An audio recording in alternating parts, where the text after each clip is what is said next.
Hey everybody, what's going on? Josh here with Scrapyard Films, and today I got a quick video for you. Today I'm going to show you how to stop dropping frames while you're streaming using Streamlabs OBS or regular OBS.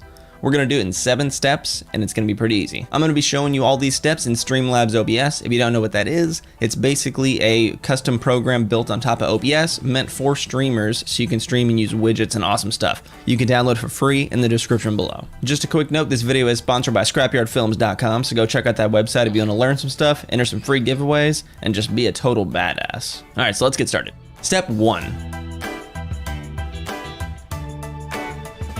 You want to make sure you're on hardwired internet. You can stream on Wi-Fi, but it's not necessarily recommended unless you have a really strong direct eye contact signal to the router or the access point or whatever you're connected to. Because Wi-Fi is a very unreliable signal in itself. You could be right next to your router and then all of a sudden the signal will drop because Wi-Fi's frequencies got interrupted by some other Wi-Fi frequencies down the way.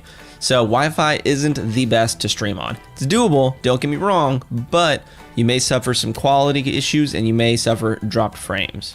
It's better to hardwire your internet and hardwire directly into your computer if you can, because that's going to provide the most stable and reliable connection. Number 2. You want to get the fastest internet you possibly can afford. A lot of people think, oh, I got internet, it's like 3 megabits upload, it's pretty good. No, that's not that good, unfortunately.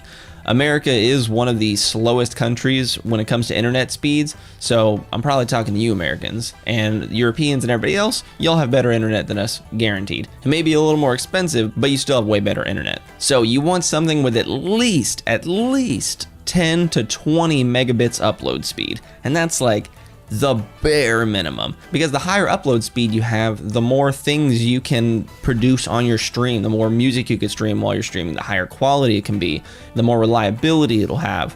So the higher upload speed, the higher bandwidth you have, the better.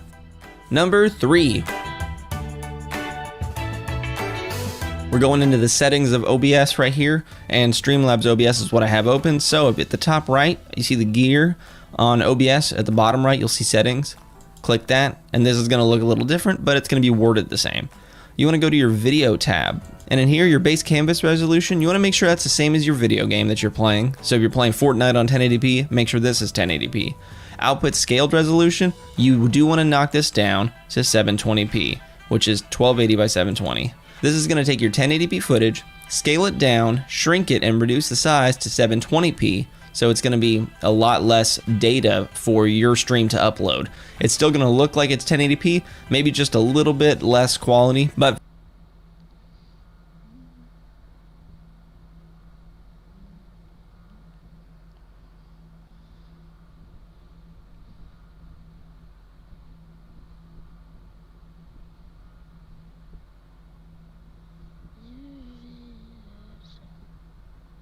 for somebody watching on their phone or on the computer, they won't even tell a difference. You could barely tell a difference when you're in full screen mode on a computer. And if you're going to be downscaling like this, you want to do your downscale filter the best you possibly can if your computer can handle it. I always have mine the third option, which is the sharpest scaling at 32 samples, but that means I have a really good computer that can support that without any kind of lagging or buffering or CPU usage.